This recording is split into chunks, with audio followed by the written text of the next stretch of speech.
आणि इतर विनंती आहे की सर्वांनी आपले मायक्रोफोन वगैरे प्रशिक्षण संपेपर्यंत म्यूट करावे. जर आपल्या प्रश्न असतील तर आपले सत्र संपल्यानंतर सर आपल्याला वेळ देतील तेव्हा विचारावेत. धन्यवाद sir.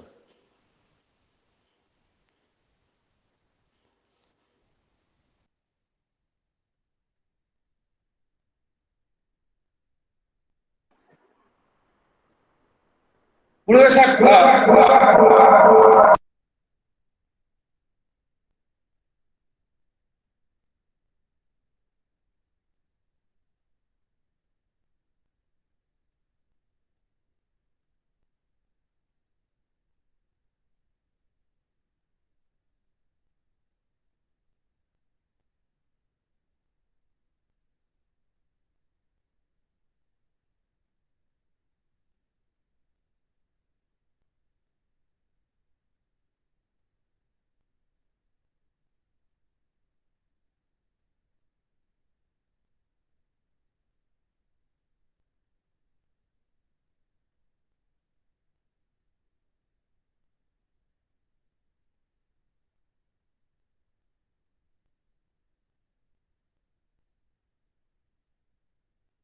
Markandeya sir, hello sir. आपला आवाज येत नाही. आवाज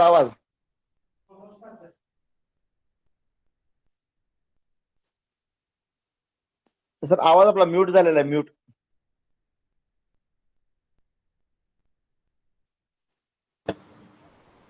आता आवाज येतोय? हो सर. हो येतो आवाज. येतो सर. आता येतो आवाज. Thank you. Okay. Welcome sir. Welcome. नमस्कार. ग्रामेटची तर्फे आज आपल्या औरंगाबाद विभागामध्ये ज्या प्रशिक्षणाचा कार्यक्रम सुरू झालेला आहे त्या शेतीपूरक व्यवसायांच्या बाबतीमध्ये शेळी पालन आणि पशुपालन असा डबल धमाका आज आपल्याला समजून घ्यायचा आहे. या कार्यक्रमामध्ये ज्या गोष्टी मी आपल्या समोर मांडणार आहे त्या बाबतीमध्ये बरेचदा असं म्हटलं जातं की पशुवैद्यक क्षेत्रामधली मंडळी चांगल्या प्रकारे सांगू शकतात पण करू शकत नाही. म्हणून मला गुळवे साहेबांनी सांगितलं होतं की आपण जे काम करत आहात त्याचा काहीतरी पुरावा, यशकथा आणि आपल्या विभागामध्ये ज्यांना चांगल्या प्रकारचं यश संपादन करण्यामध्ये साध्यता मिळवता आली असे यशस्वी शेळी पालक, पशुपालक यांनाही आमच्या समोर आणा. म्हणजे मग आपल्याला आजच्या प्रशिक्षणाचा चांगल्या प्रकारे उपयोग घेता येत आहे. त्याप्रमाणे माझ्या महाविद्यालयामध्ये परभणीच्या शेजारी शिरशी खुर्द नावाचं गाव आहे. इथं असणारे शेळी पालक आणि या गावचे सरपंच श्री कणकेजी आपल्यापर्यंत आलेले आहेत. नमस्कार कणकेजी. शेळी पालनाबद्दल मी अनेक बाबी आपल्या सर्वांसमोर आपल्याला सांगू शकेन, पण ज्यांनी स्वतः शेळी पालन केलेलं आहे त्यांचे प्रत्यक्ष अनुभव आणि त्यांना मिळालेलं यश याच्याबद्दल आपण पहिल्यांदा 5 ते 7 मिनिटांमध्ये त्यांच्याकडून माहिती घेऊया. मग आपल्याला शेळी पालनाचा पुढचा प्रशिक्षणाचा कार्यक्रम आपल्याला आपल्या नेहमीच्या पद्धतीत घेता येऊ शकेल.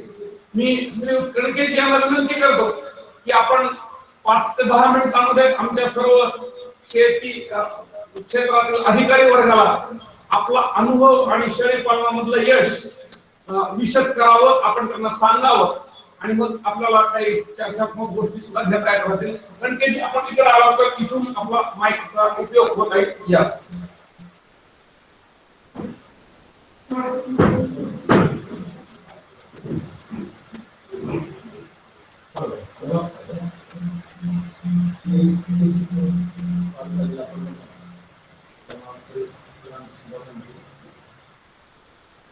म्हणून आपण सगळ्यांनी आपण केलं ही श्री मालिकेत पहिल्यांदा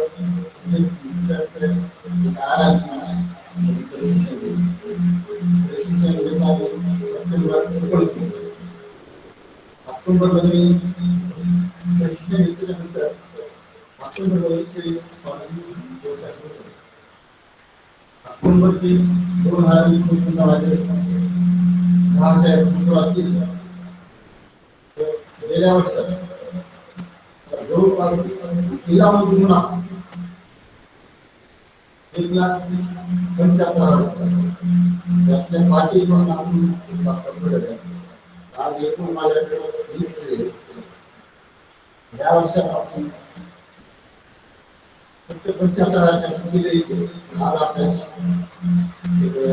12 पिढ्या शिल्लक दीड वर्ष जवळपास माझा 3 लाख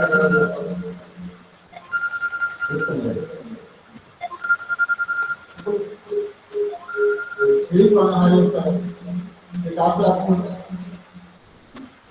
विकसित करू शकतो. फक्त नियोजन एवढं महत्वाचं. सकाळी जाणे पोटा वगैरे साफ करणे ही काम आहे. प्रशिक्षण जरी माहिती दिलीच आहे या याच्यावर आपण सुद्धा असं मेहनतीचं याचं काम नाही. माझ्याकडे 5 एकर शेती आपण उद्या बाजूला दुपारच्या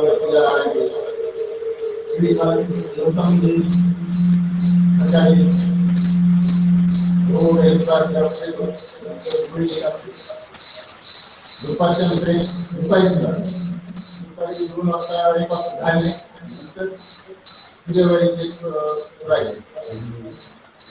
त्यानंतर 1 तास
आपल्या आधी अडचणला पैसा गाव निघून जायचं आज मी आता 75,000 केले त्यावरून घ्यायचं आपल्या शिल्लक किंवा अडचण आली नाही आता पण माहिती नाही मला आवश्यकता पडली आपल्याला घरपोच श्रीपत घेऊन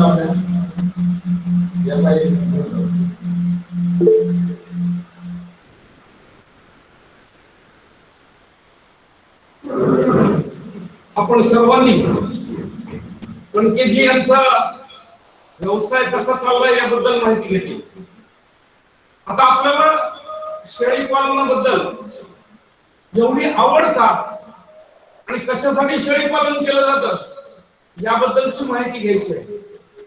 आपल्या सर्वांना अतिशय आग्रहपूर्वक सांगू इच्छितो की राज्यामध्ये ग्रामीण विकासामधलं सगळ्यात महत्वाचं शेतीपूरक अंग म्हणून शेळी पालनाकडे बघितलं जातं. आपल्या राज्यामध्ये 1,06,00,000 एवढ्या शेळ्या आहेत आणि या सगळ्या शेळ्या त्या ग्रामीण भागामध्ये आहेत. बहुतेक ठिकाणी मांसासाठी शेळी पालन केलं जातं. शेळीचं मांस रुचकर असतं आणि पचायला सोपं असतं म्हणून वर्षानुवर्ष शेळी पालन चालू आहे. आपल्याला शेळी आणि मटण या दोन गोष्टी वेगळ्या करता येत नाही.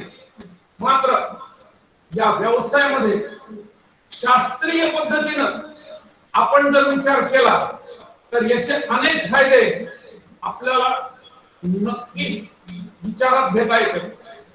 शेळीच्या बाबतीमध्ये आपल्या राज्यामधली संख्या गेल्या 50 वर्षामध्ये 1 कोटीवर थोडीफार पुढे मागे होत गेली, पण 1 कोटी राहिलेली आहे. कधी 98 लाख झाली असेल, कधी 1 कोटी 2 लाख झाली असेल, एवढाच फरक. आपण लक्षात घेण्यासारखी गोष्ट म्हणजे सतत मांसासाठी शेळीची कत्तल चालू असूनही आपल्याकडं शेळ्यांची संख्या एकसारखी दिसून येते. आपल्या राज्यात 6 प्रकारच्या शेळ्या, 6 जातीच्या शेळ्या आहेत. उस्मानाबादी याला दुसरा तोड नाही. माझ्या 35 वर्षाच्या आयुष्यात कुठलीही दुसऱ्या शेळीबद्दल मी बोलत नाही. माझ्यासारखी शेळी म्हणजे उस्मानाबादी शेळी, काळ्या रंगाची शेळी म्हणजे उस्मानाबादी शेळी, अंगभर काळी असणारी शेळी म्हणजे उस्मानाबादी शेळी. दुसरं वर्णन नाही. फार मोठ्या प्रमाणामध्ये विचार करायची गरज नाही. आपल्या भागामध्ये जेवढे आठवडी बाजार आहेत तिथं पूर्ण अंगभर काळी असणारी शेळी म्हणजे उस्मानाबादी शेळी. याच्यामध्ये 2 उपप्रकार आहेत. हे उपप्रकार मोरकानी म्हणून ओळखले जातात. मोरकानी म्हणजे अंगभर काळी पण कानावरती थोडेसे पांढरे ठिपके, जवसासारखे, अगदी बारीक असं शिंपडल्यासारखा पांढरा रंग ज्यांच्या कानावर आहे ती मोरकानी शेळी. बाकीच्या सगळ्या साध्या असतात, कान काळ्या असतात. आणि या शेळ्यांच्या बाबतीमध्ये वाढ चांगली होत राहते. आणि म्हणून आपल्याला 6 महिन्यामध्ये बोकड विक्रीला मिळतात. 20 किलोचा बोकड झाला की तो विकून टाकावा असं अपेक्षित असतं. याची वाढ कशी करायची या गोष्टी मी आपल्याला सांगणार. उस्मानाबादी सोडून तिची बहीण फक्त रंग बदललेली आणि नगर आणि नाशिक जिल्ह्यामध्ये जिनं पहिल्यापासून आपलं मूळ स्थान ठेवलं ती जात म्हणजे संगमनेरी.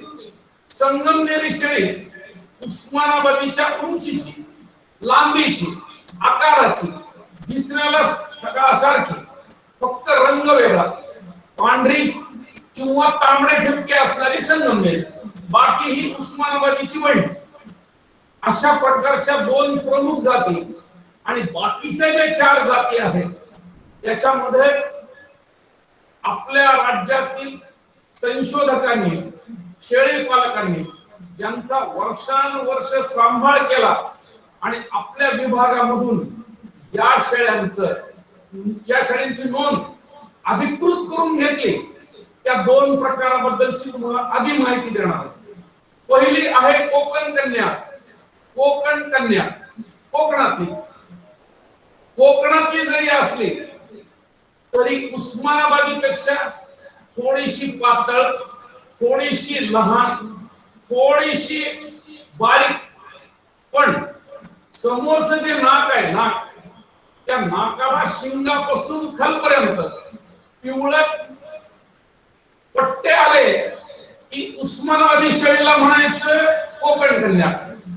लक्षात आलं? सोपी गोष्ट आहे. 2 पांढरे पट्टे नागपुडीच्या बाजूला आलेले, नाकाच्या हाडावरती असलेले दिसले की ती झाली कोकण कन्या. या शेळीच्या बाबतीमध्ये बाळासाहेब सावंत कृषी विद्यापीठामध्ये संशोधन झालं आणि त्याची नोंद आता शासकीय दप्तरी झालेली आहे, म्हणून तिला मान्यता मिळालेली आहे. 4थी शेळी अकोल्याच्या डॉक्टर पंजाबराव देशमुख कृषी विद्यापीठात झालेली आहे आणि तिथं असणारी जी शेळी आहे तर ती बेरारी शेळी, उस्मानाबादीचीच बहीण. परिवर्तन झालं, उत्क्रांती झाली, बदल झाले आणि रंग जो होता काळा त्याच्यामध्ये पुन्हा पुन्हा प्रजनन करून तांबड्या रंगाची, विटकरी रंगाची आणि लालसर असलेली अशा प्रकारच्या अंगभर एकच रंग तांबडा, ही शेळी म्हणजे बेरारी शेळी. अशा प्रकारच्या 4 जाती या अधिकृत मान्यता प्राप्त आहेत. 5वी जी जात आहे तर ती गुजरातच्या जवळ आहे, धुळे नंदुरबार या ठिकाणी दिसते, जिल्ह्यात दिसते आणि म्हणून तिला सुरती शेळी असं म्हटलं जातं. याच्या बरोबर 5वी जात कोणती हा आपला सगळ्यांचा आग्रह असेल. 5वी जात महाराष्ट्रात सगळीकडे आहे. त्या जातीला कुठलंही नाव नाही आणि म्हणून तिला आपण स्थानिक शेळी, गावठी शेळी असं म्हणतो. कुठल्याही प्रकारे उत्पन्न मिळवण्यासाठी अशी शेळी फायद्याची ठरत नाही, अजिबात ठरत नाही. जातिवंत शेळी असा कोकण कन्याळ असली तरी चालेल, बेरारी चालेल, संगमनेरी चालेल, उस्मानाबादी चालेल, पण स्थानिक गावठी 4-5 जातीचं मिश्रण अशी शेळी नको. म्हणून पैदाशीच्या कार्यक्रमामध्ये शुद्ध उस्मानाबादी शेळीला महत्व अतिशय चांगलं आहे. आणि मराठवाडा विभागामध्ये आपण सर्व अधिकारी वर्ग आहात तर निश्चितच उस्मानाबादी शेळीचाच आपण प्रसार, प्रचार, विकास करायला पाहिजे. या सगळ्या गोष्टी करत असताना उस्मानाबादी शेळीच्या बाबतीमध्ये आपल्याला असं लक्षात येत राहील की 2 गोष्टी प्राधान्याने बोलल्या जातात. त्यातली एक गोष्ट शेळीच्या बाबतीमध्ये पशु जात उस्मानाबादी शेळी, पण ह्या शेळीमध्ये कान जर 1 फुटापर्यंत असले, 1 फूट कुठलीही अतिशयोक्ती नाही, तर ही शेळी उस्मानाबादीची नळेगाव बाजारामध्ये मिळणारी शेळी आहे. लातूर जिल्ह्याच्या नळेगाव मध्ये अतिशय उंच आणि 1 फूट लांब कान असणाऱ्या काळ्या शेळ्या मिळतात. म्हणून नळेगावची उस्मानाबादी शेळी असं आपण तिला म्हणतो आणि तो मूळ वंश आहे असं समजलं जातं. दुसरी गोष्ट, जेव्हा आपण बोकडाचा विचार करतो तेव्हा बोकडे अतिशय तरणा बांड असावा, उंच असावा, मांसल असावा आणि प्रजोत्पादक म्हणजे त्याची प्रजा निर्माण करण्याची शक्ती चांगली असते. असे बोकड रेणापूरच्या बाजारामध्ये मिळतात, त्यांना रेणापुरी बोकड म्हणतात. नळेगावची शेळी, उस्मानाबादचा रेणापूरचा बोकड, त्या दोन्ही गोष्टी उस्मानाबादीच्याच आहेत, उस्मानाबादीच्याच वंशाच्या आहेत. आणि म्हणून आपल्याला चांगल्या प्रकारचा वंश जतन करण्यासाठी उंच शेळ्या पाहिजे. उंच शेळ्या असल्या, कमरेचा भाग वर आला, पोट लांब व्हायला जागा झाली की आपल्याला 4 करड मिळू शकतात. किती करड पाहिजे उस्मानाबादीकडून? किमान 4. रणले साहेबांनी सांगितलं 4 पाहिजेतच. अशा प्रकारचा बोर्ड त्यांनी त्यांच्या गोठ्यामध्ये लावलेला आहे की मी प्रयत्न करतो 4 करड मला मिळावेत म्हणून. 3 मिळतात, कधी 2 मिळतात, 4ही मिळतात, पण भविष्यामध्ये आणि पुढच्या 5 वर्षामध्ये 4 प्रत्येकी हे माझं लक्ष आहे असा त्यांचा विचार आहे. मग आपल्याला सुद्धा उस्मानाबादी अशा प्रकारे सांभाळायची, करडांची संख्या वाढवायची आहे. या दृष्टीने प्रयत्न करता येतात आणि त्यासाठी आपल्याला तांत्रिक गोष्टींची मदत होऊ शकते. आता पुढची गोष्ट अशी आहे की जेव्हा शेळी आपल्याकडे आली तेव्हा ह्या शेळीच्या बाबतीमध्ये पहिली गोष्ट वजन वाढ होणं गरजेचं आहे. करडू असू, शेळी असू किंवा बोकड असू, जोपर्यंत शरीर वजन वाढ नाही तोपर्यंत कुठलाच भाग नाही. उत्पादन शेळीच्या वजनाशी, करडांची संख्या शेळीच्या वजनाशी आणि जास्तीत जास्त चांगल्या प्रकारची प्रजा सशक्त ही शेळीच्या वजनाशी निगडीत असते. एकच काम करायचं, जेवढा मोकळा गोठा देता येत राहील आणि जेवढी शेळी पळू शकेल तेवढी पळू देत राहायची. करड पळत चालले की वजन वाढ होत राहते. आपल्याकडचे करड 100% जगले पाहिजेत याच्यासाठी करणांची काळजी पहिल्या 15 दिवसात जास्त, पुढच्या 15 दिवसामध्ये त्याच्यापेक्षा कमी, आणि पुढचे 1.5 महिना संपला बघायची गरज नाही. टोपली खाली झाकून, चवाळे अंथरून, दाबून, बंद खोलीत ठेवून उपयोग होत नाही, अजिबात उपयोग होत नाही. पळाले पाहिजे, हवेमध्ये खूप खेळले पाहिजे. आणि हे सगळे करड हिरवा चारा खायसाठी उड्या मारून वरती त्या मेथीची आपण जर पेंडी ठेवली तर त्याला असे घुसणे दिले पाहिजे किंवा त्यांनी उड्या मारल्या पाहिजे, व्यायाम झाला पाहिजे. आणि म्हणून करडाचा जो कप्पा आहे आपला, त्याच्यामध्ये घरातले जुने खुर्च्या, जुने बेंच, जुने पलंग, जुने टेबल, मोडलेल्या प्लास्टिकच्या खुर्च्या, मोठे खोके नेऊन ठेवायचे. करडू त्याच्यावर चढतंय, पडतंय, पुन्हा चढतंय, पुन्हा पडतंय, व्यायाम होत राहतो. अशा प्रकारचं व्यायाम घडवून आणायचा.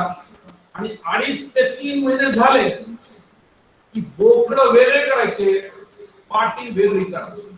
3 महिन्याला नर बोकडाचं जर खच्चीकरण केलं, ज्याला आपल्याला मांसासाठी वाढवायचंय, तर पुढची वाढ चांगली होत राहते. पुढची वाढ चांगली व्हायची म्हणजे 6 महिन्यामध्ये 20 किलो हे आपलं टार्गेट आहे, त्याच्यासाठी आपल्याला मदत करा. अशा प्रकारच्या वजन वाढीसाठी करडांना दिला जाणारा आहार, त्याचा खुराक याच्याबद्दलची माहिती जर करून घेतली तर आपल्याला चांगल्या प्रकारे करडांची वाढ घडवून आणता येणार. एकदा का पाटी आणि बोकड वेगळे झाले की पाटी ह्या 9व्या महिन्यापर्यंत 10व्या महिन्यापर्यंत माझ्यावर आणण्यासाठी 20-21 किलोच्या करता येतात. बोकड मात्र 6 महिन्यामध्ये 20 किलो हे टार्गेट. अशा प्रकारे चांगल्या प्रकारचे बोकड बाजारामध्ये जर आणले तर आपल्याला विक्रीची व्यवस्था होत राहते. कंडलेजींनी जे सांगितलं त्याची एक गोष्ट अधोरेखित करण्यासाठी, त्यांनी कधीही आतापर्यंत गेल्या 5 वर्षात बाजारात नेऊन बोकड विकलेला नाही. घरी येतात लोक, घरी येतात कारण हे सगळे सेंद्रिय बोकड आहेत. हे सगळे बोकड नैसर्गिक परिस्थितीमध्ये वाढलेले. लोक डोळ्यांनी बघतात, 100 जास्त दिले तरी हरकत नाही म्हणतात, कारण रोगी नाहीत, हे आजारी नाहीत आणि चांगले वाढ असलेले, म्हणून किंमत मिळते, म्हणून लोक तिथपर्यंत येत राहतात. हा विश्वास आपल्याला चांगल्या मांसासाठी निर्माण करायचा आहे आणि त्याच्यातूनच आपल्याला निश्चित प्रकारे फायदा घ्यायचा आहे. मग अशा प्रकारचं व्यवस्थापन करून जर आपण शेळी पालन करायला सुरुवात केली तर आपल्याला उत्पन्नाची साधनं वाढवायची. त्यामध्ये जसं बोकड वाढवून आपण मांसातून उत्पादन घेतलं तसं दुधाचं उत्पन्न आवश्यक आहे. शेळीला दूध असते, शेळ्या कुठं दूध देतात, शेळ्याच्या दुधाचे किती पैसे मिळणार, अजिबात नाही. प्रत्येक पैसा महत्वाचा आहे, प्रत्येक रुपया उत्पन्नात वाढ घडणार आहे.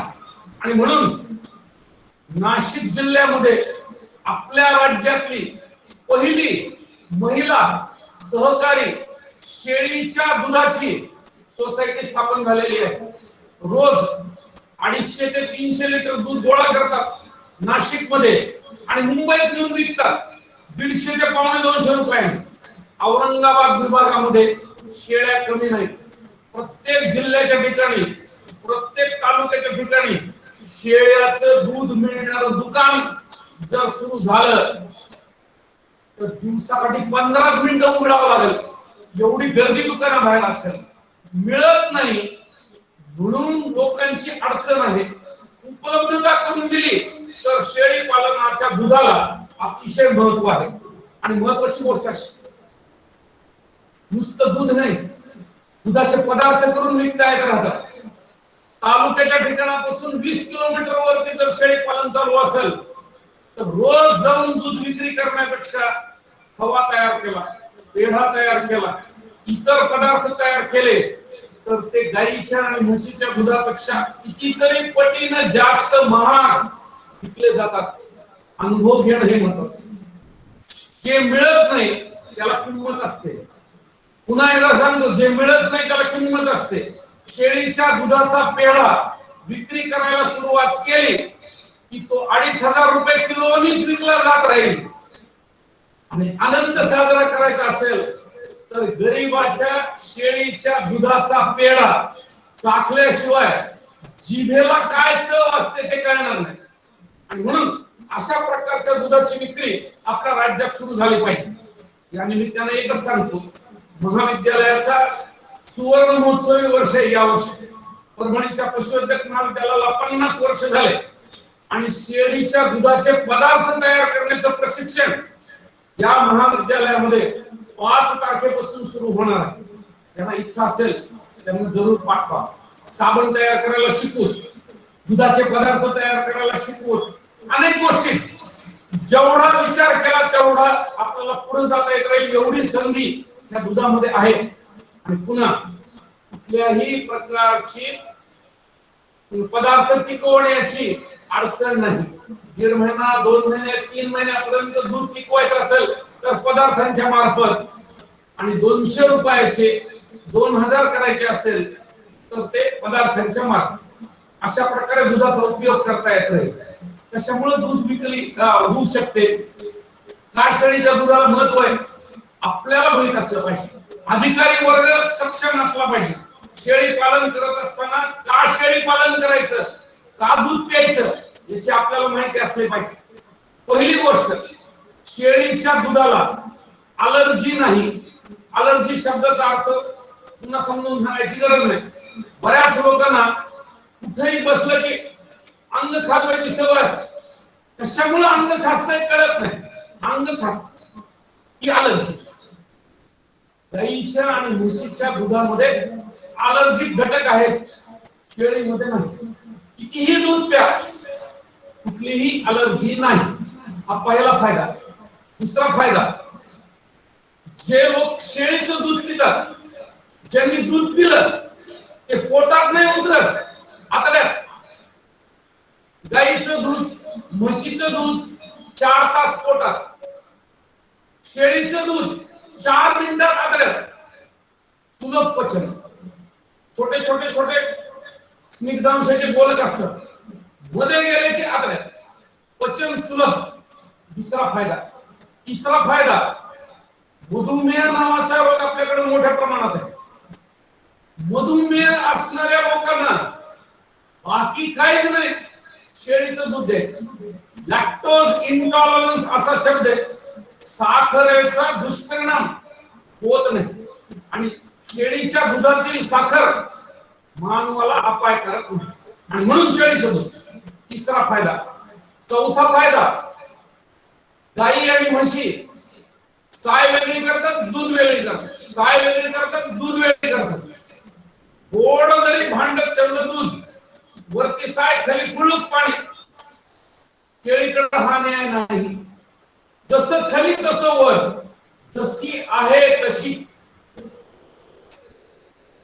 वरपासून खालपर्यंत दूध समसमान. आणि म्हणून मिश्रित दूध, सगळं एक समान दूध. फ्रीज मध्ये 1 दिवस ठेवल्यानंतर वरती साय नाही असं दूध. चौथा फायदा, एक जीव असलेलं दूध म्हणून शेळीचं दूध. आणि 5वा आणि शेवटचा फायदा, करडं जेव्हा जन्मतात त्यांचं वजन 1 किलो 600 ग्राम, 1.25 किलो, 1 किलो 900 ग्राम एवढ्या पद्धतीत आहे. माणसाचे लेकरं जेव्हा जन्मतात, छोटे बाळ जेवढे बारीक होते तेवढे बारीक व्हायले. मांडीमध्ये दिसत नाही असे लेकरं व्हायले. 3.5 पाऊंड, 3.25 पाऊंड त्याच्या पुढं शरीर वजन नाही. असं वजन 3.25 पाऊंड म्हणजे सुद्धा पुन्हा एकदा 1.25 किलोच.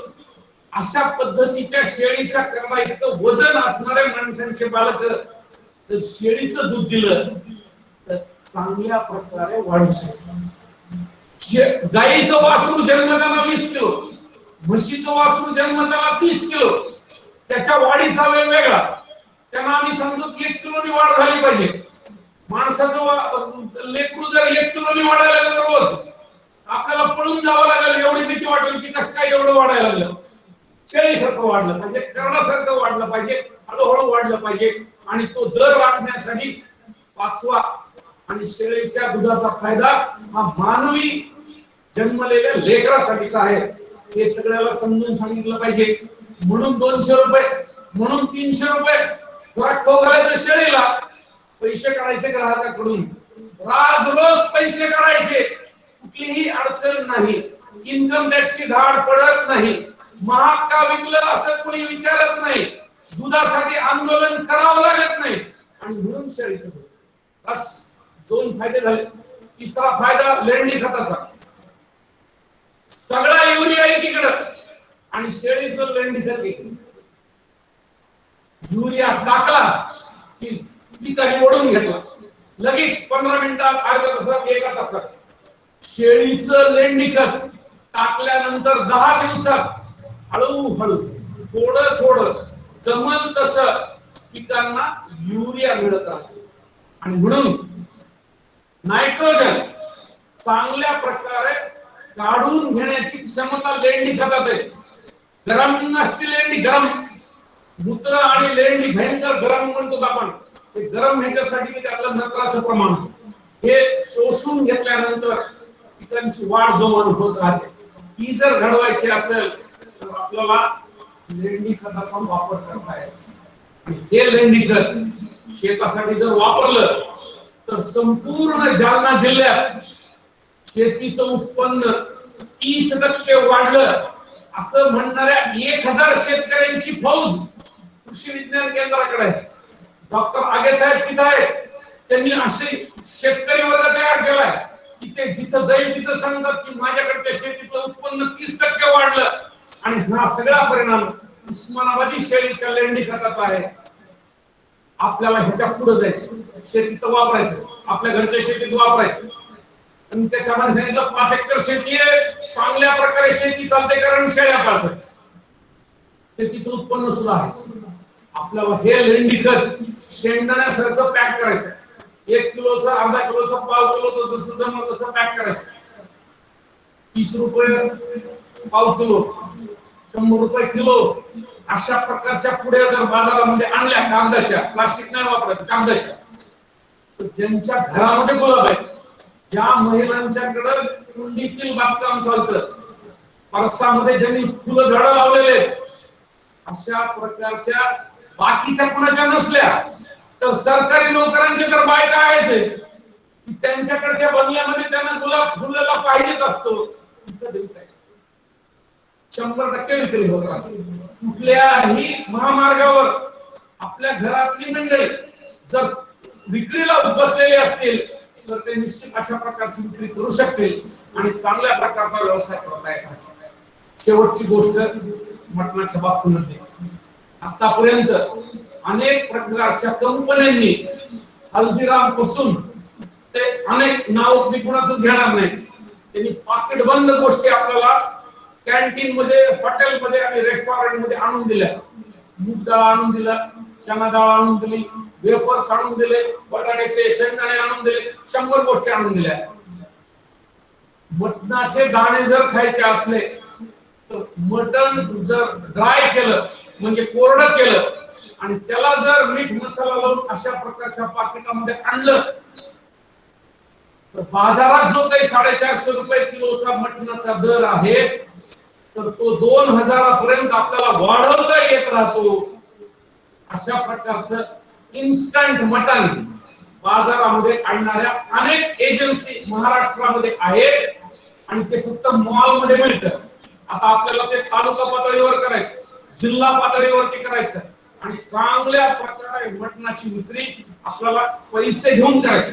म्हणून बोकड विकला तर आपल्याला 3-4 हजार मिळतील, मांस करून विकलं तर आपल्याला 450-500 रुपये किलोने विकता येत राहील. पण जर या मटणाचं मूल्यवर्धन केलं तर आपल्याला त्याचा 2000 रुपये किलो एवढा भाव पदरात पाडता येत राहील. एवढी गोष्ट महत्वाची. रणलेजींना प्रशिक्षणाच्या काळात एक गोष्ट सांगितली होती. ते म्हणले सर असं घडत नाही. त्यांना मी म्हणलं होतं की उस्मानाबादी शेळीच्या बोकडाची विक्री करताना आपल्या समोर 2 गोष्टी लक्षात ठेवायच्या, निवडणूक बकरा आणि प्रचार मटण. सगळे बोकड निवडणुकीच्या काळामध्ये विकायचे.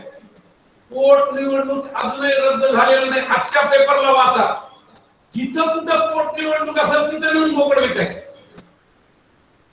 3-4 हजाराचा बोकड निवडणुकीच्या काळात 10-12 हजाराला विकला जात राहतो. निवडणुकीत पैशाला किंमतच नाही. महाराष्ट्रात रोज निवडणूक आहे. कोरोना संपला की पुन्हा आपली लोकशाही फुलणार आहे, पुन्हा निवडणुका येणार आहे. जिथं निवडणुका असतील तिथं आपले बोकड विकले जातात. निवडणूक बकरा आणि प्रचारासाठी लागणार त्याचं मटण, पैशाचा विचारच नाही. दुप्पट पैसे, तिप्पट पैसे, चौपट पैसे करण्याची ही संधी कधीही निवडणुकीत सोडायची नाही. कंडलेची 2दा सरपंच झाले, कुठल्याही निवडणुकीत त्यांना अपयश मिळालेलं नाही. त्याचं कारण असं आहे की चांगल्या प्रकारे मटण विकलं जात राहतं. तशी संधी आपण निर्माण केली पाहिजे. या बाबतीमध्ये आपल्याकडे उस्मानाबादीचे जेवढे काही चांगले शेळे आहेत त्यांची पैदाशी उस्मानाबादीशी होत राहावी याचा आपण विचार करायला पाहिजे. आणि शेवटची गोष्ट शेळी पालनामध्ये आपल्याला सांगतो ती अशी की आपल्याकडची उस्मानाबादी शेळी 2 करडं देते, तर तिचे 4 करडाचं जे लक्ष्य आहे ते आपल्याला पूर्ण करायचं. आपल्या मराठवाड्याच्या बाहेरचं उदाहरण सांगणार नाही. लातूर जिल्हा, रेणापूर तालुका, पोहरेगाव 7 पिल्ल देणारी उस्मानाबादी शेळी, 7 पिल्ल देणार. 6 पिल्ल झालेली जर एखादी शेळी असेल तर आता पत्रकार मंडळी त्याची बातमी करत नाहीत. ते म्हणते 7ची येऊन गेली, आता 6ची नको. 5च्या बाबतीमध्ये एकमेकात चर्चा होत नाही. 4 असलेल्या बाबतीमध्ये लोक एकमेकाला सांगत नाही. पण आपल्या मराठवाडा विभागामध्ये किमान असलेल्या शेळ्यांच्या संख्येपैकी 40% शेळ्या त्या 3 ते 4 पिल्ल देतात. असलेल्या शेळ्यांच्या संख्येपैकी 10 ते 20% शेळ्या ह्या 5 करडं देतात. 6 करडं दिलेल्या शेळ्यांची नोंद प्रत्येक जिल्ह्याला व्हायला पाहिजे, की होत नाही म्हणजे मग आपल्याला ते बोकड अनुवंशिकतेसाठी वापरता येतात. आणि म्हणून संख्या वाढवायची असली तर 4 गोष्टी शेळीच्या माजाच्या अगोदर करायच्या. आता सध्या शेळ्या माजावर यायचा कालावधी सुरू झाला. पहिला पाऊस पडला की शेळ्या माजावर येतात. गुळ खाऊ घालणे म्हणजे शरीरामधला एनर्जी, ऊर्जेचं प्रमाण वाढवणे सोपा मार्ग. 2 नंबरचा माझ्यासारखा मागच्या वर्षीचा काळा गुळ खाऊ घालायचा.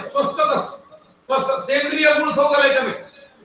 20 ग्राम 25 ग्राम शेळीमध्ये जर गुळ मिळाला तर रक्तामध्ये ग्लुकोज वाढेल. ग्लुकोज वाढलं, स्त्रीबीजे जास्त सुटतील. स्त्रीबीजे सुटले की गर्भ जास्त तयार होत राहते. सोपं मार्ग. दुसरी गोष्ट क्षार मिश्रण. बाजारामध्ये जी क्षार मिश्रण मिळतात त्याच्या 70 रुपये किलो 80 रुपये किलो भाव आहे. त्याच्यामधलं 20 ग्राम 10 ग्राम 15 ग्राम एवढं जर शेळीला मिळालं तर गर्भ चिकटण्याची प्रक्रिया चांगली होत. गर्भ तयार झाला पण ते बॉल चिकटला पाहिजे. गर्भाशयाला चिकटायसाठी तेवढे क्षार पाहिजे. शतावरी आहे, जिवंती आहे, याचाही प्रयोग आपल्याला करता येईल. या सोप्या गोष्टी जर आपण अतिशय अल्प खर्ची आणि द्यायचं किती दिवस? 15 दिवस. माझाच्या आधी 5 दिवस, माझ होऊन गेल्यानंतर 10 दिवस बस. 4 करडं 5 करडं हमखास अशा प्रकारे जर आपण शेळी पालन केलं तर निश्चितच फायदा होऊ शकतो. आणि ज्या वेळेस आपल्याला शेळी पालनामध्ये अडचण आली तेव्हा दर महिन्याच्या दुसऱ्या गुरुवारी महाविद्यालयाचा गोरज कट्टा कार्यक्रम चालू असतो. आज प्रश्न आला आणि पुढचा गुरुवार यायला 15 दिवस असले तर आमच्या वेबसाईटवर प्रश्न टाकून ठेवता येत राहतो. त्यांचं उत्तर त्याला दिलं जातं. अशा प्रकारे शेळी पालनाचा आपल्याला व्यवसाय करता येईल आणि या शेळी पालनामधून आपल्याला पुढे जाणं सहज शक्य आहे. म्हणून या सगळ्या गोष्टीचा जर आपण विचार केला तर आपल्या मराठवाड्यामध्ये आपण जिथं शेतीच्या निमित्तानं आपण लोकांपर्यंत जाल तेव्हा शेळी पालनाच्या बाबतीमध्ये या गोष्टी करा. आपल्या बरोबर आज यश कथा सांगायला कणलेजी आले. चहा घेतल्याशिवाय त्यांचा पाहुणचार होणार नाही. मी 2 मिनिटात त्यांच्याबरोबर चहा घेतो आणि मग पशुपालनाच्या गोष्टीशी आपल्याला पुन्हा 1 तासभर चर्चा करतो. नमस्कार.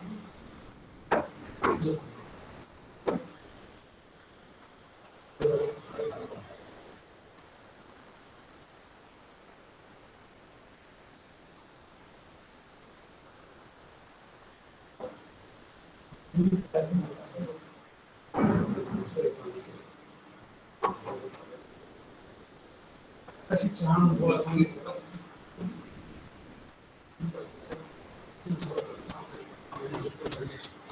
पुढचा आमचा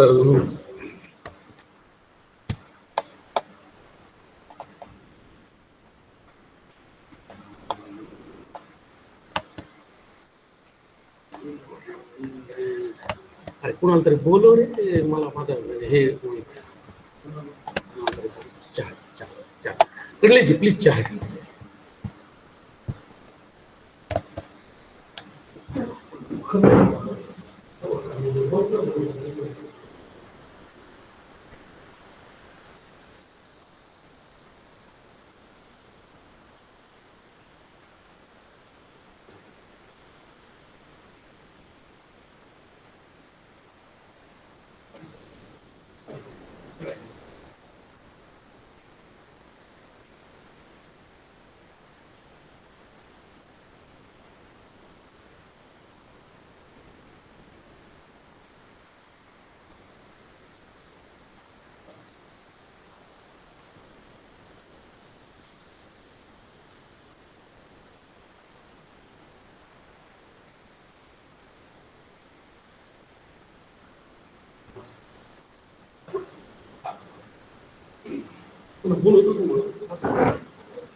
मला असं वाटतं की आपल्याला ऐकू येते आणि दिसतंय सुद्धा. शेळी पालनानंतर आपल्याला पशुपालनाचा विचार करता येतोय आणि पशुपालनाच्या बाबतीमध्ये आपल्याला ऐकू येते.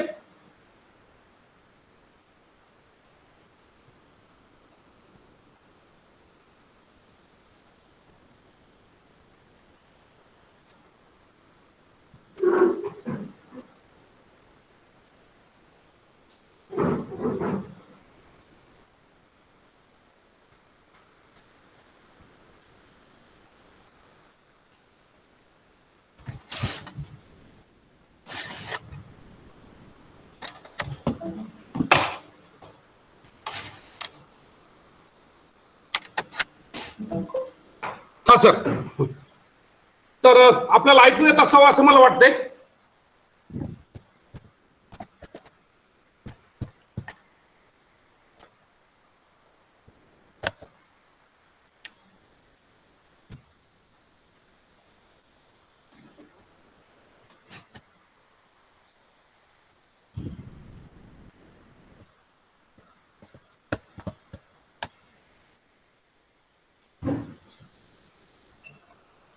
शेअर करून द्या, शेअर करून साइन इन करा, साइन इन. ईमेल एड्रेस नहीं, ईमेल एड्रेस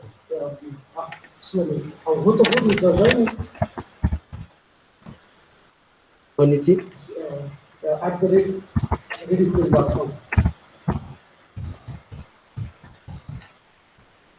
अच्छा कसा म्हणतो मला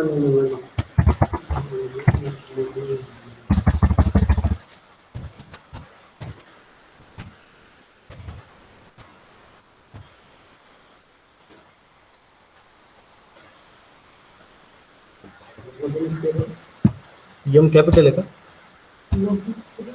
यम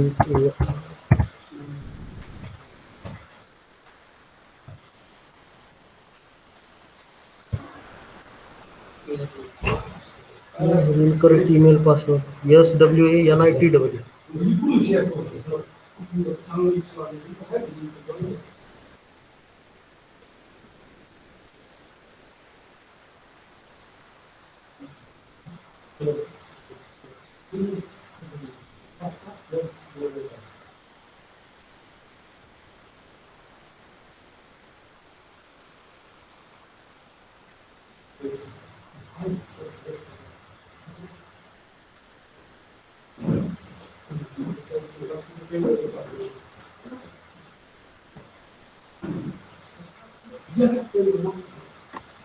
नाही सर, मागे पेन ड्राईव्ह. मग ते ना हे खाली ते ही वही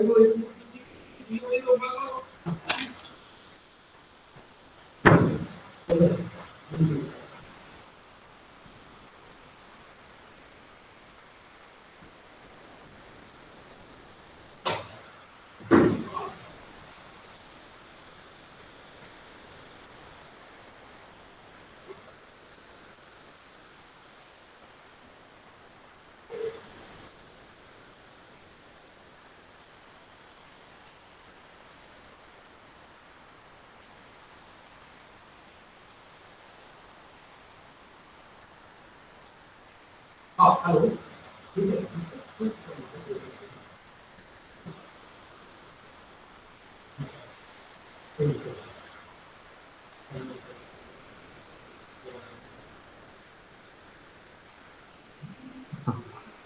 हॅलो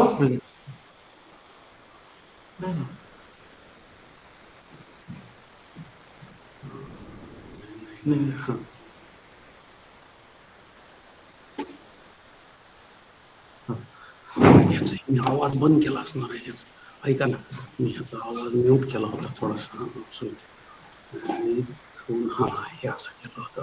नाही आहे की चालू चालू चालू. यस, मला असं मला वाटतं माझा स्क्रीन दिसतोय ना आपल्याला. माझा स्क्रीन दिसतो का सर? हॅलो, माझा स्क्रीन दिसतो का साहेब? गुरुळे साहेब,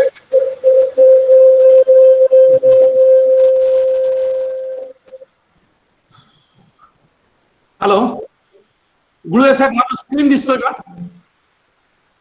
हो. Okay okay. मी सुरू करू.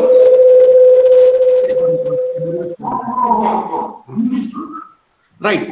आता आपल्याला शेळीपालनाच्या नंतर पशुपालनाच्या बाबतीमध्ये विचार करायचा आहे. आणि पशुपालनामध्ये आपल्याला सुरुवात ही आहे तर ती प्रजनन व्यवस्थापन या विचारांनी करावे लागतात. यामध्ये जन्मलेले सगळे वासरं, गाईचे असोत किंवा म्हशीचे असोत, यांची चांगली शरीर वजन वाढ होणं गरजेचं आहे. आपल्या मराठवाड्यामध्ये आणि महाराष्ट्रात फार मोठ्या प्रमाणामध्ये वासर बांधून ठेवण्याची पद्धत. वासरू जर बांधून ठेवलं गेलं तर त्याची चांगल्या प्रकारची वाढ होत नाही आणि मग आपल्याला जनावरांना जंत झाले किंवा जनावरांच्या बाबतीमध्ये काही परजीवींचा प्रादुर्भाव झाला, वाढ जास्त नाही झाली, अशा प्रकारच्या अडचणी येऊ शकतात. आणि म्हणून आपल्याला या जनावरांच्या बाबतीमध्ये चांगल्या प्रकारची शरीर वजन वाढीसाठी त्यांचं जन्म त्यावेळेस वजन जास्तीत जास्त असणं अपेक्षित आहे. वाढीचा वेग त्यांचा चांगला असणं गरजेचं आहे आणि ही वाढ व्यवस्थित होते का नाही याच्यासाठी त्यांचं नियंत्रण करणं गरजेचं आहे. जलद वजन वाढीचे जे उपाय आहेत तर ते उपाय सगळ्यात महत्वाचे आहेत आणि हे उपाय आपल्याला करत असताना जन्मलेल्या वासराला 10व्या दिवशी म्हणजे जन्मल्यानंतर 10व्या दिवशी जंतनाशनाची मात्रा देणं ही अतिशय गरजेची गोष्ट. जंतनाशनाची जी मात्रा आहे तर ती जन्मल्यानंतर 10व्या दिवशी, त्याच्यानंतर 1 महिन्यानंतर, 2 महिन्यानंतर, 3 महिन्यानंतर आणि मग पुढे मात्र 3-3 महिन्याला अशा प्रकारे जंतनाशनाची मात्रा द्यावी लागते.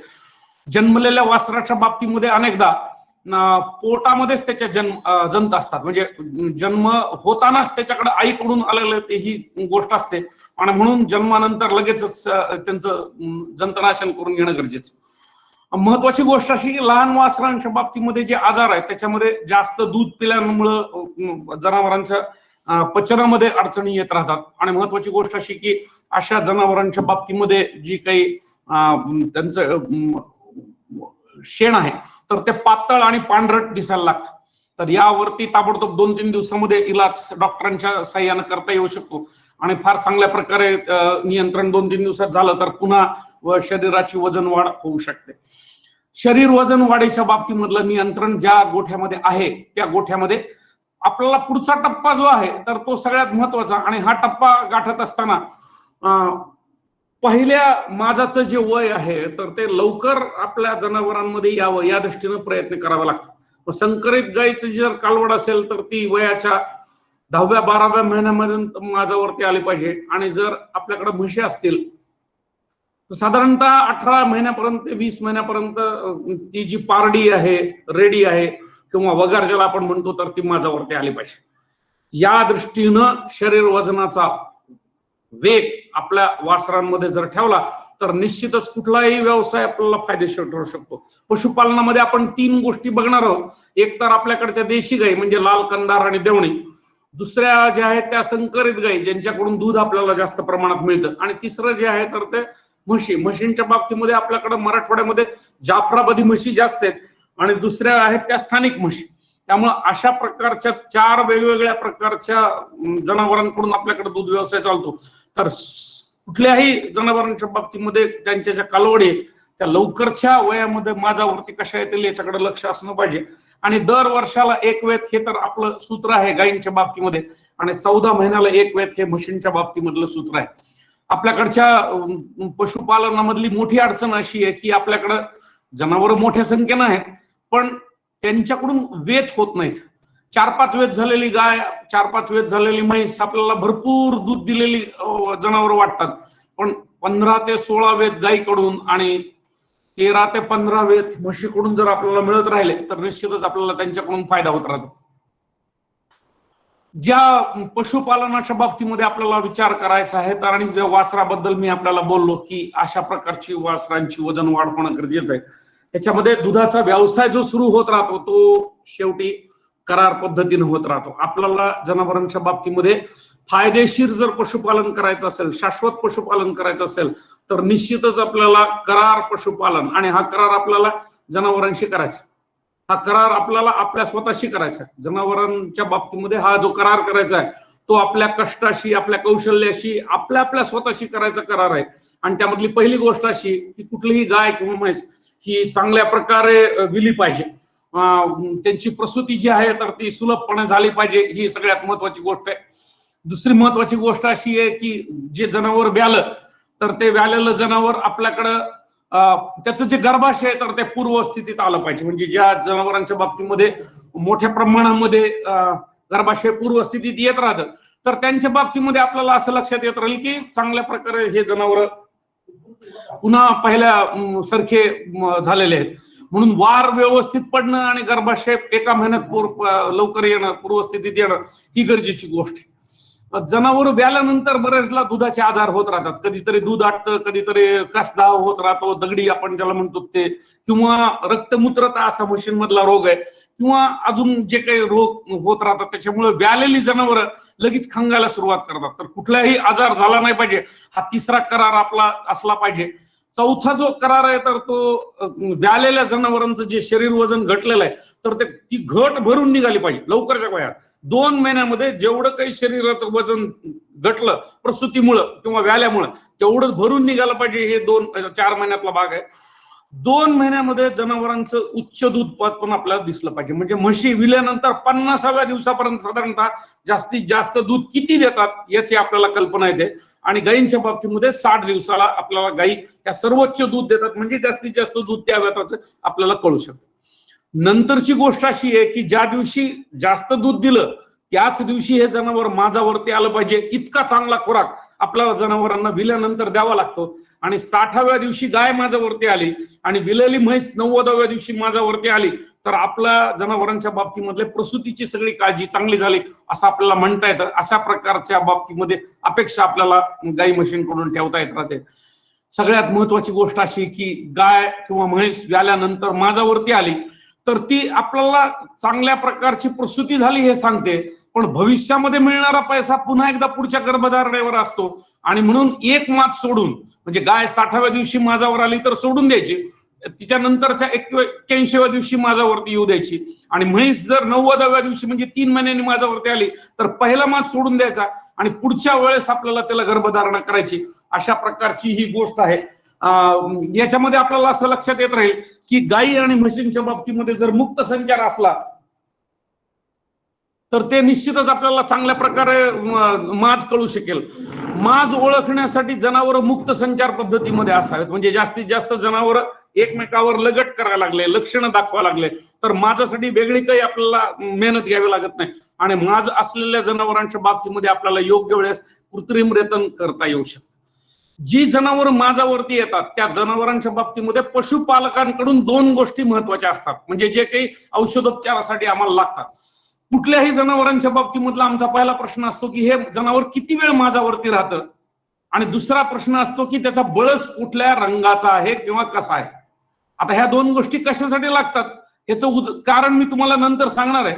पण महत्वाची गोष्ट अशी की आपल्याकडच्या ज्या गावठी गायी येतात त्या 16 तास ते 18 तास माझावरती राहतात. म्हणजे सकाळी माझावर दिसल्या तर संध्याकाळी दिसायची शक्यता कमी, आणि संध्याकाळी दिसल्या तर दुसऱ्या दिवशी सकाळी दिसायची शक्यता कमी. पण जर आपल्याकडे देवणी आणि लाल कंधार गाय असेल तर ती 24 तास माझावरती असते. सकाळी एकदा दिसते, संध्याकाळी एकदा दिसते, असा तिचा 24 तासाचा माज असतो. याच्यानंतर संकरित गाय जर असेल तर ती 2 दिवस माझावरती असते. म्हणजे आज सकाळी दिसते, संध्याकाळी दिसते, उद्या सकाळी दिसते, उद्या संध्याकाळी दिसते, म्हणून आपण त्याला 2 दिवसाचा माज म्हणतो. काही जनावरांमध्ये आणि काही मोठ्या संकरित गायीमध्ये म्हणजे 75% पुढच्या असल्या तर त्या 3 दिवस माझावरती असतात. म्हणजे आज सकाळी, उद्या सकाळी आणि परवा सकाळी. त्याच्यामुळे हा कालावधी किती हे आपल्याला एक माहित असलं पाहिजे. म्हशींच्या बाबतीमध्ये असं आहे की जर जाफर असेल, मुरा असेल तर ती 24 तास माझावरती असते. रात्रीतून माज सुरू होत राहतो, पण दिवसा आपल्याला कळू शकतं की म्हैस माझावरती आहे. आपल्याकडच्या ज्या गावठी म्हशी आहेत, स्थानिक म्हशी मराठवाडी, त्या मात्र 14 तास ते 16 तासच माझावरती असतात. त्याच्यामुळे रात्री बळसल्या तर सकाळी बळस दिसत नाही, आणि सकाळी एकदा बळस दिसला तर पुन्हा कधीच तो दिसत नाही. म्हणून आपल्याला म्हशींच्या बाबतीमध्ये माझाचा कालावधी किती याच्याबद्दलची माहिती आपल्याकडे असणं गरजेचं आहे. जेव्हा आपण जनावर आणतो आणि जेव्हा जनावर आपण ठेवतो तेव्हा भरवायसाठी कृत्रिम रेतनाची पद्धत आपल्याला अवलंबावी लागते. हे तंत्र म्हणून आहे. आपल्याकडच्या भागामध्ये असं लक्षात आलेलं आहे की कृत्रिम रेतन करून घेतल्यानंतर जनावर गाभण राहण्याचं प्रमाण अगदी कमी आहे, म्हणजे ठरत नाही. पण चांगल्या प्रकारचा वळू, चांगल्या प्रकारचा रेडा जर आपल्याकडे असेल तर त्याकडूनच आपल्याला ते आपलं जनावर भरवलं जावं यासाठी प्रयत्न करायचे असतात, कारण दूध वाढवायचं असतं पुढच्या पिढीमध्ये. याच्यासाठी आपल्याला जो कोणी रेतन करायला आला त्याला सांगायचं असतं कुठलंही जनावर, गाय असो किंवा म्हैस असो, माज संपायच्या अगोदर 8-10 तास भरवलं गेलं पाहिजे. गाय असो किंवा म्हैस असो, संकरित असो किंवा स्थानिक असो, माज संपायच्या अगोदर 8 ते 10 तास जर रेतन झालं तर गर्भधारणा होण्याची शक्यता 100% असते. आणि दुसरी महत्वाची गोष्ट, जेव्हा रेतन केलं जातं त्यावेळेसचा बळस काचेसारखा असला पाहिजे. काचेचा ग्लास आपण बघितलाय, अंड्यातला पांढरा बळस आपण बघितलाय, विहिरीचं पाणी आपण बघितलंय, ह्याला रंग नाही. ज्याला रंग नाही त्यालाच आपल्याला बळस म्हणता येत राहील. आणि अशा प्रकारचा जर बळस असेल तरच जनावर भरवावे लागतात. पण पांढरट, दुर्कट किंवा धागे असलेला जर पांढरा बळस असेल तर ते आपल्याला सोडून द्यावं लागतं. दुसरी गोष्ट अशी की ज्या जातीचं जनावर आहे त्याच जातीचं भरवणं गरजेचं आहे. नाहीतर मग आपल्याला काय दिसतं की पांढरी गाय लाल वासरं झाले, आपल्याकडची देवणी गाय आहे तिला एखाद्या वेळेस लाल वासरं झाले. अशा गोष्टी आपल्याला घडून द्यायच्या नाहीत, कारण आपल्याला पैदाशी मधून चांगल्या प्रकारची शुद्ध पैदास करून जास्तीत जास्त वंशवृद्धी करायची आहे आणि जास्तीत जास्त चांगल्या प्रकारचं दूध मिळवायचं आहे, ते सुद्धा शुद्ध देशी वंशाकडून. मग जाफर असेल तर जाफर भरवायची, मुरा असेल तर मुरा भरवायची, लाल कंदार असेल तर लाल कंदार भरवायची. आणि अशा प्रकारच्या रेत मात्रा उपलब्ध आहेत. रेडे गाई जे काही वळू पाहिजे आणि रेडे पाहिजेत तर ते आपल्याकडे उपलब्ध आहेत. पण कुठल्याही प्रकारे इतर जातीशी संकर होणार नाही म्हणून आपल्याला पैदास धोरण घेणं गरजेचं आहे. हे काही फोटो तुम्हाला दाखवले, तुम्हाला दिसल की आईसारखं वासरू नाही, आणि जोपर्यंत आईसारखं वासरू नाही तोपर्यंत पैदास आपली चांगली होत नाही. म्हणून शुद्ध पैदाशीसाठी आपण पुढे गेलं पाहिजे. आपल्या राज्यामध्ये जर गायीच्या बाबतीमध्ये बघितलं तर खूप चांगले जनावर आपल्याकडे आहेत. देवणी गाय आहे 14 लिटर, 16 लिटर, 18 लिटर पर्यंतच्या ह्या गायी आहेत. लाल कंदार गायी आहेत 12 लिटर, 14 लिटर पर्यंत गेलेल्या आहेत. गवळऊ गाय ही विदर्भामध्ये दिसतेच, आपल्याकडे वर्ध्यामधली आहे, तिच्याकडे दुधासाठी आपल्याला बघता येत राहील. खिलार गाय आपल्याकडे पश्चिम महाराष्ट्रात 10 लिटर पर्यंत खिलार नेलेली आहे. म्हणून दूध वाढवणं हे शेतकऱ्यांच्या आणि आपल्या पशुपालकांच्या हातात आहे. आणि आता सध्या 3.5-4 फूट उंचीची कोकण कपिला, तिला राजमान्यता मिळालेली आहे. तर अशा प्रकारची गाय आपल्याकडे आहे म्हणायला हरकत नाही. पण आपल्या गोठ्यामध्ये समोर दिसणाऱ्या गायी एकही नको की जिला सांगताच येत नाही. ही लाल कंदार म्हणता येत नाही, खिलार म्हणता येत नाही, काहीच नाही. हिला फक्त गावठी एवढा एकच शब्द आहे, हिला फक्त स्थानिक गाय एवढंच म्हणता येत राहते. तर अशा प्रकारच्या गायींची संख्या कमी करणं हे सगळ्यात महत्वाचं आहे. मग आपल्याला माहिती कळेल की आता आपले जे मंत्री महोदय आहेत ते म्हणतात की आम्ही गीरच्या गायी ब्राझील मधून आणतो. गीर महाराष्ट्र आपल्या भारताची, आणायला लागलो आपण गिर ब्राझील मधून. हे आपल्या या सगळ्या गायींच्या प्रकारामुळे घडलंय. धड संकरित दिसत नाही, धड स्थानिक दिसत नाही, धड वंशावळीची दिसत नाही. गीर असेल तर त्याच्यामध्ये चांगल्या प्रकारचा वंश वाढलेला नाही. आणि या सगळ्या गोष्टींच्या बाबतीमध्ये आपल्याला बाह्य लक्षणं दिसत नसल्यामुळं आपल्याला अशा प्रकारची पैदास कमी करायची आहे. तर पैदास कशी करायची याच्या पद्धतीमध्ये शुद्ध पैदास आणि संकरित गायींच्या बाबतीमध्ये 50 ते 75% एवढं लक्ष आपल्याला गरजेचं आहे. जी जनावरं माझ्यावरती येतात त्यामध्ये 2-3 गोष्टी लक्षात ठेवायच्या गरजेचं की बरेच जनावर नुसते लक्षणं दाखवतात.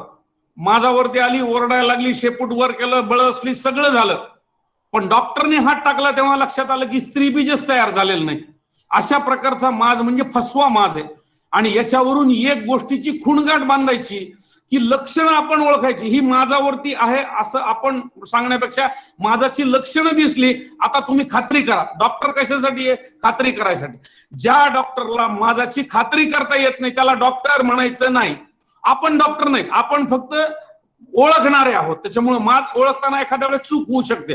लक्षणं दिसतात आणि लक्षणं म्हणजे माज नाही, लक्षण म्हणजे शरीर क्रिया नाही. आणि म्हणून ज्या जनावरांमध्ये लक्षणं दिसली ती माझावरतीच आहे असं कधी समजायचं नाही. बऱ्याचशा जनावरांमध्ये हात टाकल्यानंतर डॉक्टरनी सांगितलं की स्त्रीबीज नाही, तर ती भरून काही फायदा होत नाही. म्हणून अशा जनावरांच्या बाबतीमध्ये काळजी घेत राहायची. दुसरी गोष्ट, माझाची लक्षणंही दिसली आणि अंडही तयार झालेलं दिसलं, पण ते जनावर भरवल्यानंतर 12 तास झाले, 16 तास झाले, 24 तास झाले, माझ्यावरच राहायला लागलं, तर अंड न सुटणारा जो माज आहे त्या माजाच्या बाबतीमध्ये आपल्याला उपचार करून घ्यावे लागतात. अंड सुटण्यासाठी प्रयत्न करावे लागतात आणि ते आपल्याला सहज शक्य उपचारामधून. काही जनावर आज माझ्यावर असतात, उद्याच्याला नसतात आणि परवाच्या दिवशी पुन्हा दिसतात, म्हणजे तुटक. आज आहे, उद्या नाही, परवा आहे. तर अशा जनावरांच्या बाबतीमध्ये माज चालूच आहे असं लक्षात घ्यायला पाहिजे. कारण दुसऱ्या दिवशी लक्षणं न दिसणं हे त्याच्यामध्ये जनावरांच्या अंगात ताकद कमी असल्याचं, ऊर्जा कमी असल्याचं, गुळ कमी पडत असल्याचं लक्षण आहे. नाहीतर मग जनावरांनी 3 दिवस माज दाखवला असता, तर मध्ये जो विश्रांतीचा दिवस होता त्याच्यासाठी आपल्याला रक्तामध्ये साखरेचं प्रमाण कमी आहे एवढं लक्षात घ्यायला हरकत नाही. तिसऱ्या दिवशी जनावर भरवून घेत राहायचं. म्हशींच्या बाबतीमध्ये मुका माज आहे. बऱ्याच म्हशी माझ्यावरती येतात, आपोआप मधल्यामध्ये चक्र तयार करतात आणि लक्षणं न दाखवता गप्प बसतात. अशी ज्या काही म्हशी आहेत, ज्या काही आपल्या गोठ्यामध्ये 7-8-10 म्हशी असतील, तर त्या सगळ्या म्हशी हात टाकला की लक्षात येतं. एक तर स्त्रीबीज जरी असतं स्त्रीबीज अंडावरती, किंवा मग पीत ग्रंथी जी की अंड सुटल्यामुळे तयार होत राहते ती डॉक्टरला कळते. ह्या 2 गोष्टीपैकी एक जरी गोष्ट असली तर अशा सगळ्या म्हशी एकाच दिवशी एकाच वेळी माझ्यावर आणण्यासाठीचं तंत्र उपलब्ध आहे. त्याच्यामुळे त्याचा आपल्याला उपयोग करून घेता येत राहतो आणि आपल्याला प्रलंबित असलेला किंवा जर लांबलेला माज असेल तर ते फायदा होतो. पहिलं जे चित्र आहे जिथं फोड आल्यासारखं आहे, आपल्या तळ हाताला जो फोड येतो फटाक्याचा, ते म्हणजे स्त्रीबीज. आणि दुसरं जे खालचं चित्र आहे तर ती म्हणजे पीत ग्रंथी. हे फुटलं स्त्रीबीज की त्याच्यामध्ये रक्त प्रवाह येत राहतो आणि मग तिचे कठीण ग्रंथी तयार होत राहते 10-15 दिवसासाठी. तिचं एकच काम असतं की गर्भधारणा टिकवून ठेवायची. जास्तीत जास्त गर्भधारणेसाठी फायदेशीर ठरणारी ही ग्रंथी असते. याच्यानंतर ज्या जनावर भरवले त्यांच्यासाठी आपल्याला गायींच्या बाबतीमध्ये 2 महिन्यांनी आणि म्हशींच्या बाबतीमध्ये 3 महिन्यांनी हात टाकून आपल्याला तपासणी करता येत राहते. अल्ट्रासोनोग्राफीची मशीन बऱ्याच ठिकाणी आहे. ज्या ठिकाणी जनावरांच्या बाबतीमध्ये माझाचं काही अडचण आहे तर तिथेही आपल्याला चांगल्या प्रकारे तपासणी अल्ट्रासोनोग्राफी करता येत राहते. 3 महिन्याची गाभण असणारी जनावरं जेव्हा 6 महिन्यापर्यंत न्यायची तेव्हा या सगळ्या जनावरांच्या बाबतीमध्ये खुराकाची मात्रा चांगल्या प्रकारे ठेवायची. दुधामध्ये असणाऱ्या जनावरांना दुधाच्या प्रमाणामध्ये खुराक देत राहायचा आणि त्यांचं आहार नियंत्रण आणि आरोग्याच्या बाबतीमध्ये वेळच्या वेळेला लसीकरण केलं, जंतुनाशन केलं तर फारशी गोष्ट अडचणीची ठरत नाही. पुढचा जो भाग आहे त्याच्यामध्ये 3रा टप्पा. आणि बऱ्याच म्हशी साधारणतः 7-8 महिन्याच्या गाभण असताना 4-5 लिटर दूध देतात. म्हशी 13-14 महिन्यापर्यंत दूध देऊ शकतात, पण त्याच्या अगोदर त्या गाभणही असतात. पण आपल्याकडची एखादी म्हैस जर 5 लिटर दूध देत असणारी 7-8 महिन्याची जर गाभण असेल तर तिचं दूध आटवणं गरजेचं आहे. कारण आता जर दूध आटवलं नाही तर पुढच्या वेळेस दूध कमी पडतं. म्हणून गायींच्या बाबतीमध्ये 7 महिन्याची गर्भधारणा असताना आणि जनावरांच्या बाबतीमध्ये संकरित गायीमध्ये 10-12 लिटर दूध असताना संकरित गायीत असतं. म्हशींच्या बाबतीमध्ये 4-5 लिटर असतं. तर दूध आटवायचं म्हणजे काय करायचं? खुराक बंद करायचं. 3-4 दिवसासाठी खुराक बंद करायचा. पाणी द्यायचं पण निम्म द्यायचं, कारण पाण्यावर दूध तयार होत राहतं म्हणून पाणी द्यायचं पण निम्म द्यायचं. आणि हे फक्त 3-4 दिवसासाठी करायचं, पुन्हा पहिल्यासारखं पहिल्या. आणि धारा काढत असताना सकाळी काढायची, संध्याकाळची टाळायची, पुन्हा सकाळची काढायची, संध्याकाळची टाळायची. म्हणजे काय होत राहील की वरती दाब तयार होत राहील कासेमध्ये आणि दूध तयार होणार नाही. दूध तयार नाही झालं की जनावर आपोआप आटतात.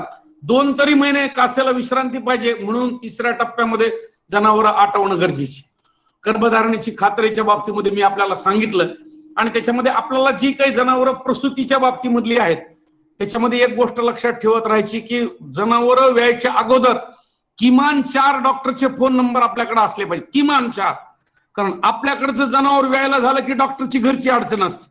त्याच्यामुळं किमान 4 डॉक्टरचे फोन नंबर लिहून ठेवायचे, त्यांना सांगून ठेवायचं की माझं जनावर विणार आहे तर तुम्ही त्याला मदत करा. जनावर व्यवस्थित वितात. 99% जनावरांमध्ये कुठलीही अडचण येत नाही. वासराचे पाय बाहेर दिसल्यानंतर 1.5 तास वासरू जिवंत असतं, कुठलीही अडचण नाही. मूत्रण फुटणं, भाटुंडा फुटणं ह्याच्यानंतर आपल्याला 8-10 तास, 12 तास, 14 तासाचा कालावधी मिळतो. पण वासराचे पाय बाहेर दिसल्यानंतर आपल्याला त्याच्याही पेक्षा अतिशय कमी म्हणजे 1.5 ते 2 तासाचा कालावधी असतो. या कालावधीमध्ये 1.5 तास म्हणजे कुठलाही डॉक्टर 60 मिनिटांमध्ये 30च्या स्पीडने जरी आला तरी सुद्धा आपल्याला 30 किलोमीटर तो येऊ शकतो. अशा प्रकारे जर डॉक्टर आपल्या गोठ्यात आला तर निश्चितच आपल्याकडच्या जनावरांची सुटका चांगल्या प्रकारे होऊ शकते. पण महत्वाची गोष्ट अशी की व्यालेल्या जनावरांच्या बाबतीमध्ये हमखास औषधोपचार गरजेचा आहे. कारण वार पडला पाहिजे, 6 तासाच्या आत वार पडला पाहिजे. गाय असू की म्हैस असू, घोडी सारखी विली पाहिजे. घोडी कशी विते, वासरू ते शिंगरू आणि वरचा वार एकाच वेळेस बाहेर टाकते, तशा प्रकारे गायींनी सुद्धा केलं पाहिजे. 3-4 तासामध्ये वार बाहेर पडला पाहिजे. म्हशींच्या बाबतीमध्ये 3-4 तासात वार बाहेर पडला पाहिजे. आणि म्हणून विलेल्या जनावरांच्या बाबतीमध्ये तर डॉक्टर गरजेचा आहे. 3-4 दिवसाचा औषधोपचार, ज्याच्यामध्ये गर्भाशयात गोळ्या सोडणं, गर्भाशयाला जो वेदना असतात किंवा कळा असतात त्याच्या वेदना कमी होणं, याच्यासाठी वेदनाशमक औषधोपचार आहे. गर्भाशय पूर्वस्थितीत यासाठी टॉनिक औषध पाजणं, या गोष्टी जर केल्या तर निश्चितच आपल्याला फायदा होत राहतो. आणि वार, सगळ्यात बेकार गोष्ट म्हणजे वाराची. वार कुठल्याही जनावरात अडकू नये याच्यासाठी आपल्याला काळजी घेता येत राहते आणि आपल्याला आपल्या जनावरांचं दूध उत्पादन वाढवता येत राहतं. आपल्या महाराष्ट्रामध्ये आपण दूध जेव्हा काढतो तेव्हा कास धुतल्याशिवाय एकही शेतकरी आणि पशुपालक जनावरांचं दूध पिळत नाही. पण धुतलेली कास पुसणं जास्त गरजेचं, धुण्यापेक्षा पुसणं जास्त गरजेचं. धुतली नाही तरी चालेल पण पुसणी गरजेची आहे. त्याच्यामुळं कास पुसण्यासाठीचं आज प्राधान्य जर दिलं तर मस्टायटिस किंवा दगडी कास होत नाही. आणि म्हणून पोटॅशियम परमॅंगनेटच्या बाबतीमध्ये आपण विचार करायला पाहिजे. आणि त्या पद्धतीनं आपण स्वच्छता जर राखली तर कुठल्याही जनावराला त्रास न होता कोरड्या कासेतून म्हणजे कोरड्या असणाऱ्या कासेतून जर दूध काढलं तर त्याला पुन्हा दगडीला आपल्याला सामोरं जावं लागत नाही. माझाच्या बाबतीमध्ये पुढे येणारा जो माज आहे तर तो चांगल्या प्रकारे येत राहावा यासाठी खुराकाच्या बाबतीमध्ये सुद्धा आपल्याला चांगल्या प्रकारची काळजी घेणं गरजेचं असतं. ज्या काही गायी आहेत आणि ज्या काही म्हशी आहेत त्यांचा जो गोठा आहे तर तो कोरडा असण्याकडे आपलं लक्ष देणं गरजेचं आहे. कारण कोरड्या गोठ्यामध्ये रोगजंतूंची वाढ होत नाही. ओला गोठ्यापेक्षा कोरडा गोठा चांगल्या प्रकारे असणं हे आपल्याकडचे अतिशय गरजेची गोष्ट. आणि म्हणून यासाठी आपल्याला काही वाचनाच्या बाबतीमध्ये सुद्धा आपल्याला हे करता येत राहील, जास्त चांगल्या प्रकारे वाचनही ठेवता येत राहील. अशा प्रकारे जर आपण जनावरांचं व्यवस्थापन ठेवलं तर निश्चितच आपल्याला फायदा होत राहील. आपल्या सर्वांच्या बाबतीमध्ये आपल्याला एक गोष्ट सांगू इच्छितो की जेव्हा आपण जनावर सांभाळतो तेव्हा खुराक किती द्यायचा ही सगळ्यात महत्वाची गोष्ट आपण आपल्या पद्धतीमध्ये देतो. दुधाच्या म्हशीच्या बाबतीमध्ये जितकं दूध त्याच्या निम्मा खुराक आपण देतो. 10 लिटरची जर असेल तर तिच्यासाठी खुराक 5 किलो आपल्याला खुराक लागतो, म्हणजे मग 10 लिटर दूध आपल्याला मिळू शकतो. शरीर वजनाचा खुराक न दिल्यामुळं दूध कमी होत राहतं आणि म्हणून शरीरासाठीचा खुराक जर दिला तर निश्चितच आपल्याला फायदा होत राहतो. आणि या बाबतीमध्ये आपण काळजी घेणं हे अतिशय महत्वाचे. आपल्या दूध व्यवसायामध्ये आपण जो दुधाचा उत्पन्नाच्याकडे बघतो त्याच्याबरोबर जनावरांच्या माझावरती येण्याकडं, जनावरांच्या जास्तीत जास्त वेत होण्याकडं याच्याकडे जर लक्ष दिलं तर आपला निश्चित फायदा होत राहतो. आणि जेव्हा जेव्हा शंका आली तेव्हा तेव्हा पशुवैद्यकाशी संपर्क करणं हे गरजेची गोष्ट आहे. त्याच्यामुळे टोल फ्री क्रमांक जे आहेत तर त्याच्याबद्दल आपल्याला चांगल्या प्रकारे माहिती घेता येते. आपल्याला सुरुवातीलाच मी म्हणालो होतो की प्रत्येक गोष्टीच्या बाबतीमध्ये जेव्हा आपण व्यवसाय करतो तेव्हा शेळी पालनाच्या बाबतीमध्ये आता आपण यशकथा बघितली. याच पद्धतीमध्ये आमच्या महाविद्यालयाच्या शेजारी आपल्याकडे म्हसकेजी आहेत, त्यांच्याकडे स्वतःच्या 40 ते 45 चांगल्या प्रकारच्या म्हशी आहेत, चांगल्या प्रकारचा दूध व्यवसाय करतात आणि त्याच्यामध्ये त्यांचं समरस झालेले आहे. प्रत्येक जनावराच्या बाबतीमध्ये काळजी कशी घ्यायची, कुठल्याही जनावराच्या बाबतीमध्ये आजार येणार नाही यासाठी महाविद्यालयाशी संपर्क कसा साधायचा, चाऱ्याचं नियोजन कसं करायचं, या सगळ्या गोष्टींचं कटाक्षानं ते पाळतायत आणि गेल्या 10-12 वर्षामध्ये त्यांचा अतिशय योग्य प्रकारे चालू असलेला दूध व्यवसाय कशा प्रकारे चालतो ते सांगण्यासाठी आज मी त्यांना बोलवलेलं आहे. त्यांचं आपण मत ऐकूया आणि नंतर आपण तुमच्या मनातल्या ज्या काही शंका आहेत त्या सगळ्याला उत्तर देऊयात. मी मस्केजींना विनंती करतो की त्यांनी आमच्या सगळ्या कृषी विभागातील जे अधिकारी वर्ग आहेत त्यांना आपलं मनोगत सांगावं, म्हणजे यशकथा सर्वांना कळू शकेल. आपण फक्त खुर्ची अलीकडे घेतात. धन्यवाद सर, धन्यवाद. गुळवेजी मस्केजी बोलतायत, 10 मिनिट. हो सर, बोलू द्या, काय अडचण नाही सर, निवांत बोलू द्या. तर मी एक म्हशीपासून सुरुवात केला होता धंदा, तर ते आता जवळपास 40 म्हशी झालेले आहेत. दूध परभणी शहर मध्ये विक्रीसाठी येत असतंय, 2 टाइम येत असतंय 2 गाड्यावर, आणि ते वाटप करून घरी येतात परत. चारा किती आहे तुमच्याकडे? चारा माझ्याकडे 5 एकर आहे. तर त्याच्यामध्ये गजराज आहे, काही ज्वारीचा कडूळ असते, मका असते, आणि खुराकामध्ये पेंड असती, सोयाबीनचा त्या भरड्यामध्ये सोयाबीन, गहू, ज्वारी असं मिश्रण करून ते भरडल्या जाते आणि चन्नाचुरी, मक्काचुरी हे सगळं भिजवून एकत्र करून ते जनावराला खाण्यासाठी देण्यात येत असते. आणि पाण्याची व्यवस्था सुद्धा जाग्यावरच असते, चारा जाग्यावर असते आणि त्याच्यामध्ये एक हाल्या आहे, ते माझावर आल्याबरोबर हाल्या धावता येते घरचे घरी. कडबा कुट्टी यंत्र आहे, ते सगळा चारा कडबा कुट्टी यंत्रातून काढून मगच दिले जाते.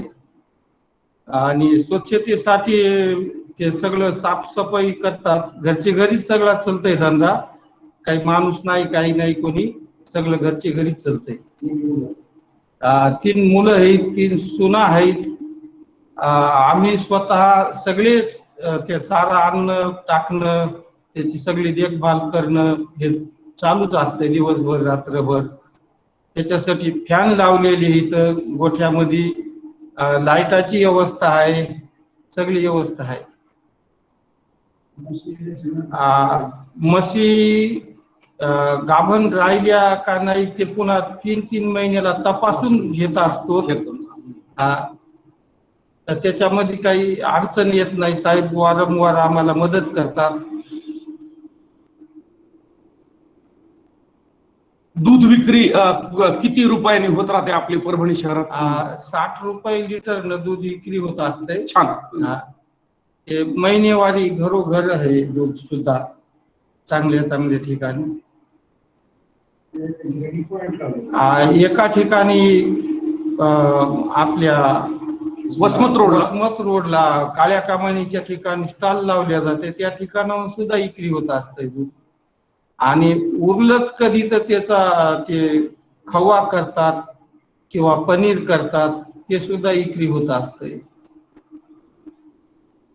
स्वतःच्या कुटुंबामध्ये सगळेच कुटुंबातील सदस्य दिवसभर म्हैस पालनाच्या व्यवसायामध्ये आहेत. चाऱ्याचं नियोजन, आरोग्याचं नियोजन आणि प्रत्येक जनावरांकडून मिळणारा फायदा याच्या बाबतीमध्ये जागरूकता असल्यामुळं चांगल्या प्रकारे म्हैस पालनाचा हा व्यवसाय चालू आहे. कुठेही प्रकारच्या नोकरीच्या बाबतीमध्ये मुलांनी पाठीमागे न धावता आता प्रत्येकाला या व्यवसायातलं कौशल्य आलेलं आहे आणि निश्चितच 60 रुपये लिटरनी जाणारं जे दूध आहे ते चांगलं असल्यामुळं पुन्हा ग्राहकांची मागणी आहे. निश्चितच दुधापासून जर पदार्थ बनवले तर याही पेक्षा जास्त फायदा होत राहतो. आणि कौटुंबिक आर्थिक स्वास्थ्यासाठी पशुपालनाचा हा जो व्यवसाय तो आत्मनिर्भर आहे, स्वतःच्या पायावर उभारणार आहे. मस्केजींच्या स्वतःच्या व्यवसायामुळे गावामधल्या किमान 10-15 लोकांना याची प्रेरणा मिळालेली आहे आणि त्यांनी म्हशी खरेदी केलेल्या आहेत आणि त्यांनी या प्रकारचा व्यवसाय सुरू केलाय बँकेचं कर्ज न घेता. ही सगळ्यात महत्वाची गोष्ट की अशा प्रकारचा जर व्यवसाय झाला तर तो निश्चितच आपल्या सर्वांना फायदेशीर ठरणार आहे. गुळवे साहेब, मला असं वाटतं की एक चांगली यशकथा आपल्याला या निमित्तानं ऐकायला मिळाली. आपल्या हो सर. अधिकारी वर्गाच्या जर काही प्रश्न असतील आणि शंका असतील तर त्याची आम्ही एकत्रित उत्तरं देऊ. तर आपण जरूर सर्वांना आवाहन करावं. नमस्कार. नमस्कार सर, नमस्कार. खूप खूप धन्यवाद मस्के साहेब. आपली यशोगाथा तुम्ही खूप कष्टातून सर्व यशस्वी उद्योग उपलब्ध केलेला आहे. तर मी सर्वांना विनंती करतो की आपले जे प्रश्न असतील, शेळी पालन असू द्या, मत्स्यपालन असू द्या, जे आहे सरांना विचारा.